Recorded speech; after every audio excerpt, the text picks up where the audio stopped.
Hi everybody, and welcome to our second How Teaching and Learning Happens webinar. And today we're going to be talking to you all about scaffolding, what all educators need to know. My name is Dr. Haili Hughes and I'm joined by my partner, Dr. Hendrick. Carl, do you want to kick us off and get us started? Yeah, well, good evening, everyone, or rather, good afternoon, depending on where you are. Thanks for listening to us. This is the second webinar in a series of 4, and today we're going to talk about scaffolding. And scaffolding is a very interesting concept, I think, and a very important one in a lot of ways. So we're going to look at 4 things. First of all, we're going to define what it is. I'm going to look at some key principles that I think teachers need to know. We'll then make a distinction between differentiation, and then lastly, we'll look at what does it look like in practice. And again, we want to really pay close attention to lethal mutations. So what is scaffolding? I think it's a really important and interesting idea for several reasons. The first one is that if we were to think of how teaching has changed, I think there's 2 words that are now prevalent when we talk about teaching and learning that would probably have been unthinkable 100 years ago. And those 2 words are responsive and adaptive. And scaffolding really is a term at a simple level. It refers to support that a teacher gives to a student to get them from a particular place, say, where they're presently able to do, towards a desired outcome. But when Paul, Kirsten, and I wrote How Learning Happens, we had a chapter in the book based upon the study that I'm going to talk about now, from Jerome Bruner in the 70s, and we subtitled that chapter Scaffolding, Not as Easy as It Looks, because actually it seems on the surface to be something quite straightforward and simple. In other words, this is the level of support that you give to a student, but there's a lot more layers to it. So where did it come from? Well, it probably has its roots in Socrates and guiding pupils towards a particular outcome, but it's certainly nothing to do really with discovery learning. And in the 70s, a paper was written by Wood, Bruner, and Ross. And in that paper, it's a seminal, a really, really important paper. They looked at students, about 30 students, and one-to-one tutoring of those students where they were trying to build a kind of series of wooden blocks. These were very small kids, about 4 or 5 years of age. And what they observed was that the tutors were using a huge range of strategies in order to determine that is what they would introduce as scaffold their learning. And this ranged from giving them a sort of hierarchical structure of the knowledge that they needed, to things like sort of controlling, particularly with the younger kids, their motivation or their frustrations in what they were doing. And they then wrote up a schema or a matrix of 6 things that they were doing.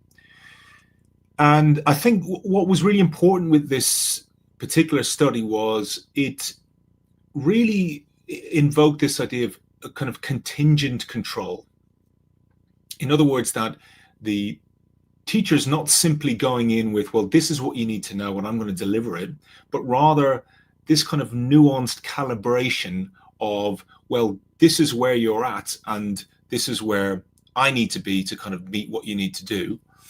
In many ways, I think it sort of reconciles 2 opposing philosophies, constructivism and instructivism or cognitivism, in that it's both allowing the student to kind of resurrect or construct their own knowledge or learning, but also it's very much not minimally guided. It's very much the teacher guiding the instruction. So I'm going to look at some key principles now. The first one is that when we're designing or when we're thinking about effective scaffolding is change the support and not the task. So scaffolding doesn't mean that we would say, well, because you're unable to do this now, we'll give you a smaller mountain to climb. Scaffolding really says, well, we want everyone to climb the mountain, but we're just going to give you different routes of getting there and different levels of support. Now, later we'll talk a little bit about differentiation and why that has been a problem. And there's also, I think, an ethical dimension to scaffolding in the sense that it represents having a belief or a set of high expectations for students. What I'm calling the lighthouse effect is, I think, a really important idea and almost kind of, again, quite counterintuitive. And it's this. The student needs to not only know the individual steps to where they're going, but they also need to know some vague idea of what the final outcome needs to look like. So one of the phrases that we used in that article was a comprehension of the solution must precede production. And again, this was written in the 70s, so they phrased it like this: well-executed scaffolding begins by actions that produce recognizable for him solutions. Nice bit of gender bias there. But actually, that particular phrase, I think, is really, really important because it's not a recognizable solution per se, but recognizable for the student. And this is where the expertise of the teacher comes in. So to be able to reconstruct steps for a student that are recognizable for that student in the moment is a very, very particular skill. And it's not simply about, well, here's the level of support that we will do. And again, we're back to this idea of it being adaptive. Teaching maybe 15, 20 years ago would have three broad groups. You had students who had difficulty, typically designated as SEN. You had what was called gifted and talented students, and then you had everyone else. And these were sort of pre-identified before they even learned anything. And you would kind of construct the lessons around that. Well, I think the important thing with scaffolding is that it goes into it saying everybody can achieve this with the right level of support. Then I think is another important consideration, and that the teacher must have two theories in mind when they're teaching the student. First of all, what the successful representation of the problem or the solution looks like. And then secondly, at the same time, continuously update where the student is at relative to that sort of final outcome. Here, I think Schulman and pedagogical content knowledge is so important. Schulman's idea was that teachers need to not just know the content they're teaching, but they need to know it in several ways. And this, I think, separates teachers from subject level experts. And this is why someone with a PhD in physics probably won't teach it as well as a GCSE teacher, because their knowledge is very vertical. It's not horizontal. Really good teachers really have a good understanding of how pupils can misunderstand things, what their misrepresentations are, how they can get it wrong, so on and so forth. So they're keeping in mind kind of two tracks. One is, this is how you should do it, and this is where the pupil is now, and they'll have a range of strategies in between to close that gap. The point of scaffolding is that it's temporary. And I've just read an advanced copy of a book by Alex Fairlam and Rachel Ball, which is excellent, which I can highly recommend. But there's a quote in that book which I really liked and I think really illustrates this point. Scaffolds are not intended to be permanent. If everyone has a scaffold all the time, it's not a scaffold, it's just your lesson plan. In other words, it has to be something that is bound in time and place. If you're scaffolding all the time, it's not a constant activity. It's something that you do, that you fade that guidance as the student improves. The point of scaffolding is to get kids to a place of independence, not for them to have it permanently. Again, if you're teaching kids how to ride a bike and they're using stabilizer wheels, the point is to get them off, not that they're constantly on it. The next point, David Wood, is the idea of uncertainty reduction. And I think this is hugely important, particularly for younger kids. And that one of the things that I notice with my own children as well, who are quite young, is that whenever they're unable to withstand a level of ambiguity or uncertainty that older kids can. Older kids have got that level of self-regulation or even just confidence that they can go, okay, I'm in a domain now and I have no idea what's going on, but I've enough experience to know that if I stick at it, I'll get something out of this.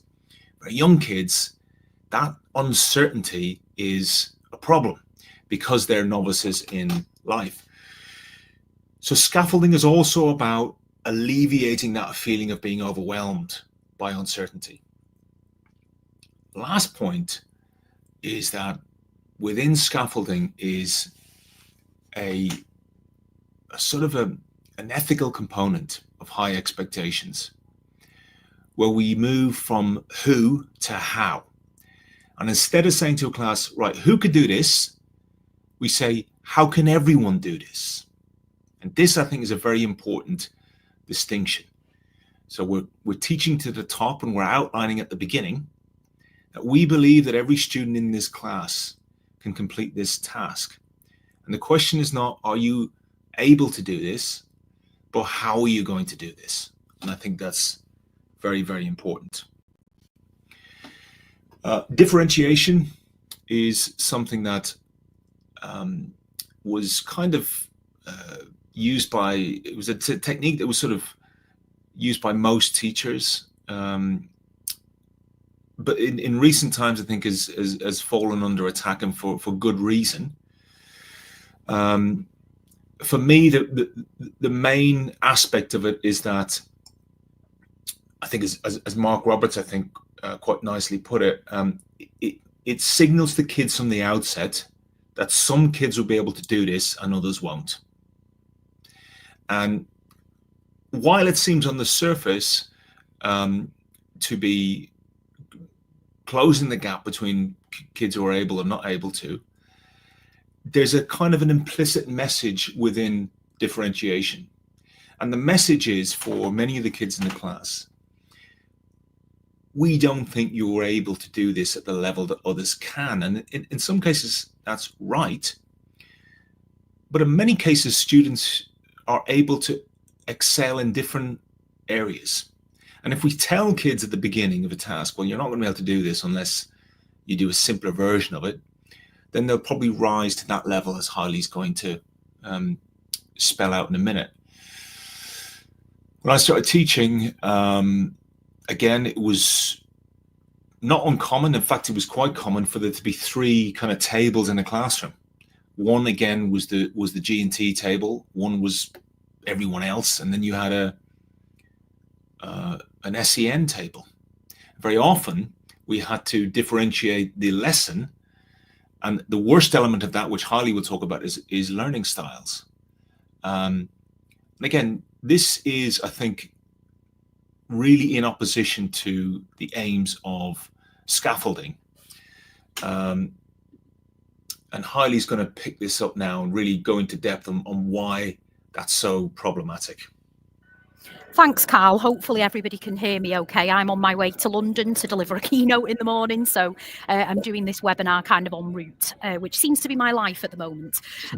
So you can see here on this slide, hopefully, that I've just put on now, that these here are essentially 4 resources, ways of instructing, of teaching, that when I trained to teach, similar time to Carl, really 20 years ago or so, these were seen as the cutting edge of teaching, of differentiation. And these are all things I was taught that I must do. Indeed, I was taught by leaders I was working with in a school that actually these are things I must do to even get a good Ofsted or beyond. So I'm going to give you just sort of 30 to 60 seconds to reflect on what you think these 4 pictures represent. Some of you may be going down memory lane and having a bit of nostalgia now, and then we're going to talk about what they are and why they are problematic. So 30 seconds or so.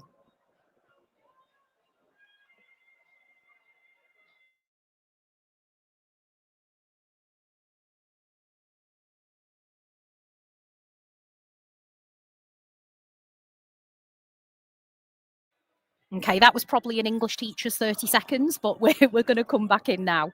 So you can see on the top left-hand side, what you see an example of there, you've got the green, the sort of amber and the red, is what we would call differentiated learning objectives. And obviously, these are incredibly problematic.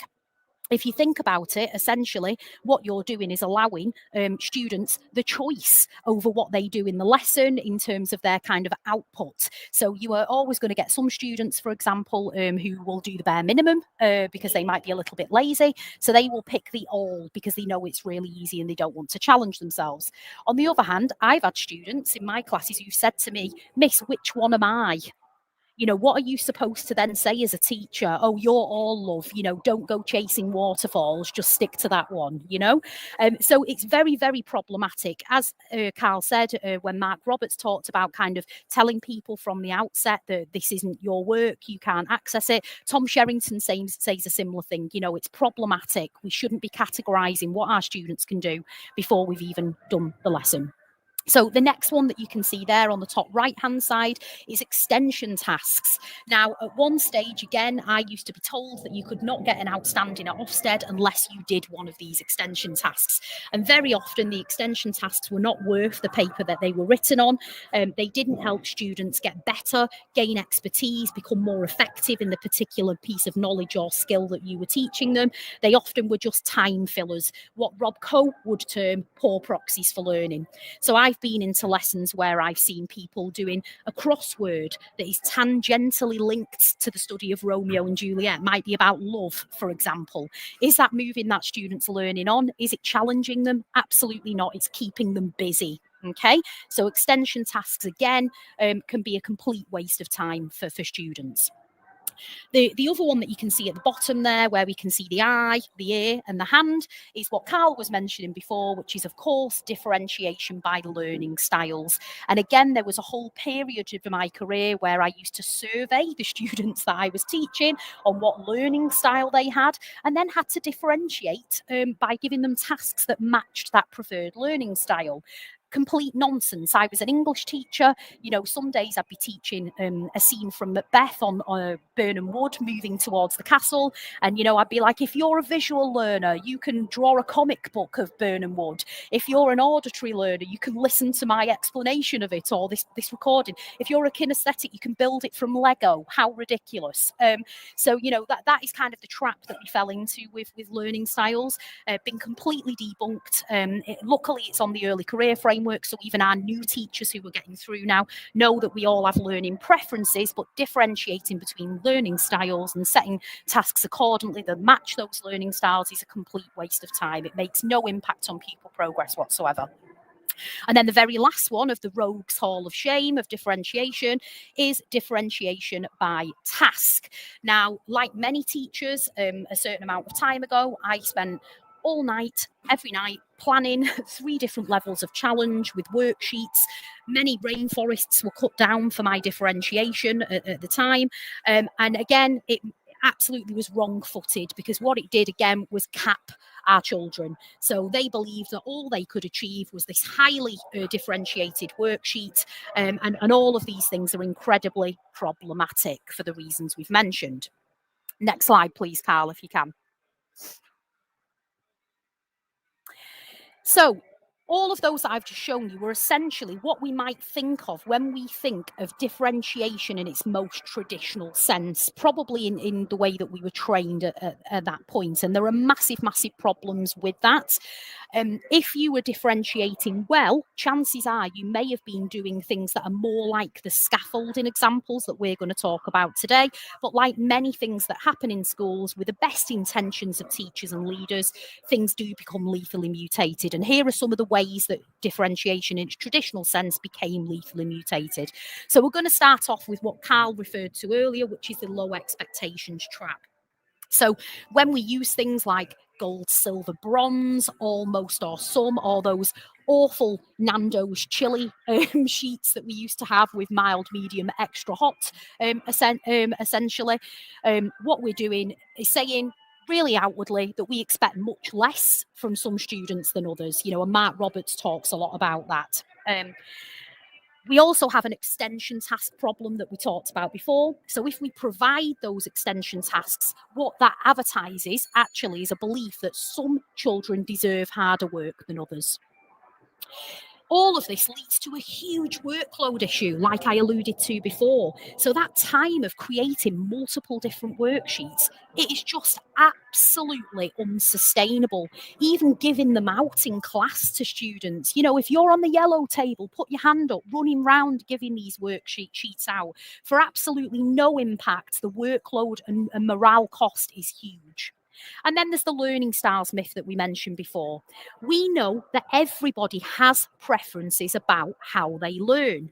Yet, Reiner and Willingham found that when those tendencies are put to the test under controlled situations, they make absolutely no difference. And the learning is equivalent whether students learn in the preferred mode or not. So it's been completely debunked as a concept. So what do we do instead? Well, actually, it takes a mindset shift of a teach to the top alternative. So what we do is we plan our lessons for the highest attainers, and we make sure that we can scaffold so that we can ensure that all can access that really challenging learning. So it moves from this kind of new shifting thinking from how do I differentiate this task for different ability levels to actually how do I scaffold this challenging task so that all students can access it. And there are some really key pieces of research which actually underpin this approach as well, starting off with Bjork's desirable difficulties. So we talked a little bit about Bjork last week as well, didn't we, Carl? Yeah. But it's this idea, essentially, that desirable difficulties are learning challenges that improve long-term retention and skill development, even if they make learning feel harder in the short term. And those difficulties, what they do is they force our students' brains to work harder, which then in turn strengthens their memory and understanding. And as you can see on the slide, there are lots of different examples of desirable difficulties. Carl talked a little bit last week about the spacing effect, that idea of distributed practice, so spreading out that learning over time instead of cramming at the very last minute. The idea of interleaving, where we're mixing up different types of problems or topics rather than just studying one type at a time. We did a whole webinar last week on retrieval practice and the testing effect, about how we can encourage our students to actively recall information instead of just reviewing their notes. And also something that I've talked about a lot in coaching, actually, in teacher development, is that idea of varying conditions of practice as well. So helping our students study in different environments or using different study methods as well. And then there's the generation effect as well. So that idea of trying to recall or figure out something before being given the answer. Why are all these strategies useful? Well, they slow down the initial learning, but they enhance the long-term retention, and they help prevent those illusions of mastery. So what that means is, a student thinking that they may have learned something, or even a teacher thinking their students may have learned something, but actually they haven't. And even though all of these things make learning feel much harder in the moment, what they do lead to is that much more strong, durable knowledge over time. The second piece of research that I just wanted to touch on as well is one that I'm sure that many of you will be familiar with, which is the Rosenthal or Pygmalion effect and the Golem effect as well. And this refers to the fact that if a teacher expects a student to succeed, that person is much more likely to improve and perform better. And this came from a very famous study from Robert Rosenthal and Lenora Jacobson back in 1968. And it was all about teacher expectations and student performance. So what happened in this study is that researchers told teachers that certain students were academic bloomers, and these students were randomly chosen. And what the study found is that the teachers treated those students differently. So, for example, they gave them more encouragement, they gave them better feedback. And by the end of the study, those bloomers actually performed better, even though they weren't actually originally more gifted. So why does that happen? Well, the researchers found that the teachers gave subtle cues, such as more positive reinforcement and support. And when people believe in somebody's potential, that person actually starts believing in themselves and putting in more effort. As you can see from the diagram that kind of sums this up here, we have our beliefs about others' potential. That then influences our actions and the way we behave with those subtle cues, that positive reinforcement, etc. That then impacts on people's beliefs about themselves and causes them to behave and act in different ways, which reinforces our beliefs in them. So it really is this kind of circle that we can talk about. So that's referred to very often as the Pygmalion effect. You know, a teacher's high expectations can boost student performance. That's what researchers found, but it also works the other way around too. So if we have low expectations of our students, if we're, for example, doing those things like saying, oh, here's a differentiated learning objective and you just do all, here's a Nando's chili sheet and you just do the mild because that's all you're capable of, we're sending that subtle cue that we have low expectations of that pupil, and actually that will then lead to lower performance, and we refer to that as the Gollum effect. So this is really, really important. So I just want to finish off before I hand back to Carl, and hopefully we can have questions for 5 or 6 minutes if any are coming through, with some really great examples from different subjects. Now, both Carl and I are, in our other lives, were previously English teachers. So clearly we've got some great examples from English here. And this is actually a big shout out to the brilliant Stuart Pryke, who has allowed me to use this in our webinar today. If you're not familiar with Stuart's work, please do go and follow him on X and buy all of his books because he's amazing. So this is from a very recent presentation that he did for Teachers Talk Radio, Teach Meet event. And this shows some really great scaffolding on how to create a thesis statement in English. So you can see here that what he's got is I do, we do, you do. So he's got a gradual release model. And this first sheet that you can see is where they spend some time together, the teacher and the class, after a model from the teacher, actually coming up with their ideas to generate this thesis statement. And you can see that it's been chunked and broken down into really small parts. Then the next stage that you would take in using this scaffolding is actually looking at a worked example. So you can see a worked example there on the thesis statement on Christmas Carol, and the students can see mapped next to it the preparation work that they did to see how that fits into the bigger picture. So really, really great chunking, worked examples there, and an example of the gradual release model in English. Another fantastic resource from Stuart is this. This is from one of the poems that the GCSE students have to study on AQA in England. And you can see what Stuart has done here is he's provided 3 different interpretations of one of the big ideas in the poem War Photographer. And then what he's got at the bottom are some scaffolded questions to help students make sense of what those interpretations are all about. Now, these are only 3 really small examples in English.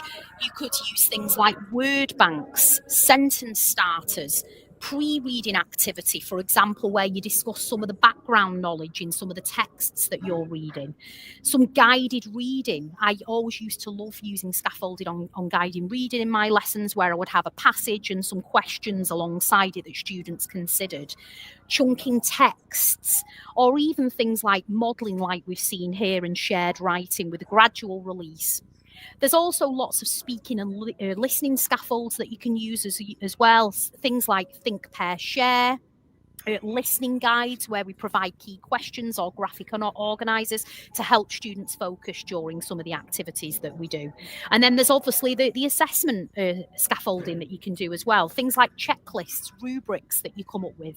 In her book on metacognition, Jenny Webb signposts an idea of putting a margin around a worked example, and then while the teacher is making their mental model really explicit and talking through a worked example, students can make notes of what the teacher says and then use that as a frame for their own writing. So loads and loads of ideas that wouldn't just work in English, actually. They might work in any subject that you have to write essays in. Some EYFS examples, we always get lots of questions, don't we, Carl, on, scaffolding seems really straightforward in, secondary school. What is it like in the EYFS context? Both Carl and I are ex-secondary teachers, but we have children who have very recently gone through EYFS. And I think EYFS teachers are incredible. You guys are wizards. You take babies in nappies and teach them to read. It's incredible. But scaffolding is hugely, hugely important in EYFS as well. It might look a little bit different.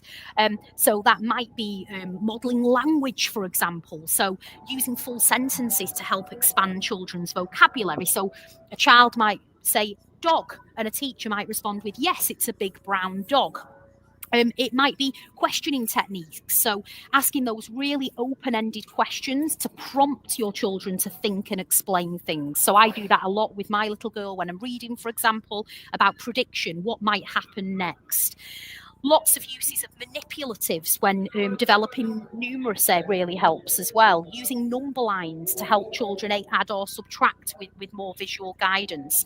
And one of my favourites as well that I observed recently in an EYFS classroom is this example here, using pictorial cards to try and reorder a story that's been told with some of the key events, the characters and the settings as well. Another subject that we get asked about a lot when I'm doing CPD is also PE. Lots of people have said to me, we don't have kind of worksheets in PE. And obviously, as we've discussed, scaffolding is not about worksheets. But there are lots of ways that you can scaffold in PE as well. The Chartered College have an absolutely fantastic video resource. We've probably not got time to show it now, but I will put the link for it in the chat so that everybody can access it. And this shows a PE teacher scaffolding, breaking things down into steps, and really modelling things for his students who then get to try it. So again, it's that gradual release of responsibility. So scaffolding, it's a universal concept that can be used in all subjects. It isn't just your traditional kind of subjects where you've got your worksheets like English, for example. So we're going to finish off on talking about lethal mutations. I'm conscious that I've talked a lot, Carl. Do you want to do this bit?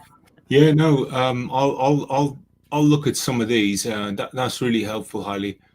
I think scaffolding is actually a really good example of how lethal mutations can happen. In the original paper from Wood and Bruner and Ross, there's a phrase in that paper called recruitment, and it refers to engagement or interest, and that scaffolding isn't simply about showing kids how to do something or teaching them how to do something. You also need to recruit their interest. And I think that's highly where you get that that Nando's sort of idea where you can kind of con kids into learning. I always thought that analogy, I never understood it, like, why is spicy more intellectually demanding than like does that mean that like certain foods are more? I just never understood it. And also I thought, well, you like,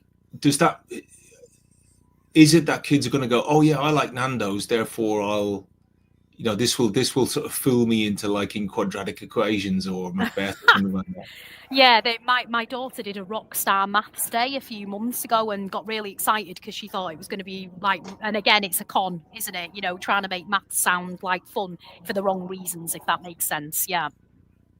Yeah, I mean, it's and I'm all for, like, you got to make things interesting and all the rest of it. But I think a key point with scaffolding is that you want to maintain the complexity of the task. You want to acclimatize students into saying, okay, I'll help you here, but the task is the task. And we're not going to dumb it down, but we're going to find different ways to help you to get there. So the first lethal mutation really is when the stabilizer wheels or the training wheels are permanently on the bike. That's not the point. The point is to gradually release them until the student is independent. Restrictive school-wide policies. Haili, what do you think about that one? Yeah, so it's this idea that essentially what schools are doing in a bid to kind of get consistency, which obviously we need in a school, is that school leaders are basically requiring that all teachers use identical scaffolding strategies, regardless of their subject, their content, or their student needs. So that could be, for example, that a school is mandating that every lesson's got to follow the I do, we do, you do structure with precisely 10 minutes allocated to each phase, documented in lesson plans and checked during observations by somebody with a clipboard. And that's problematic for lots of reasons, but not least that rigid approach that actually prevents teachers from responding to student needs or the subject-specific requirements as well. And I think what happens there is, Carl, that scaffolding actually becomes a performative ritual rather than the responsive support that it sets out to be. For sure. And I think if, you often see this thing of school leaders going around a school to ensure that every teacher is having that transition in the lesson at the same time.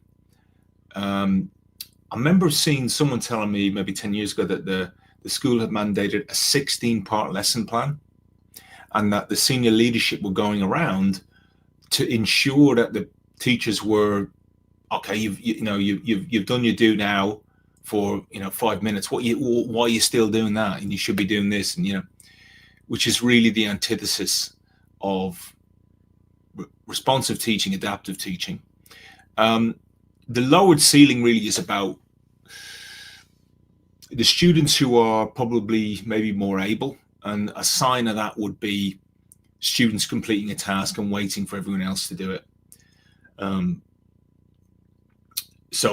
again, that's a kind of an ethical component where scaffolding is about having high aspirations for what students are able to do. I've never met a pupil who doesn't rise to a teacher who's relentlessly impressing upon them that they really believe in them, that they really believe that they're capable of achieving this, and being honest about it and saying, yeah, this is hard. This is not easy. You're going to have to wrestle with things. You're going to have to struggle with things. But we'll get you there. Excessive scaffolding, Haili, what are your thoughts on that?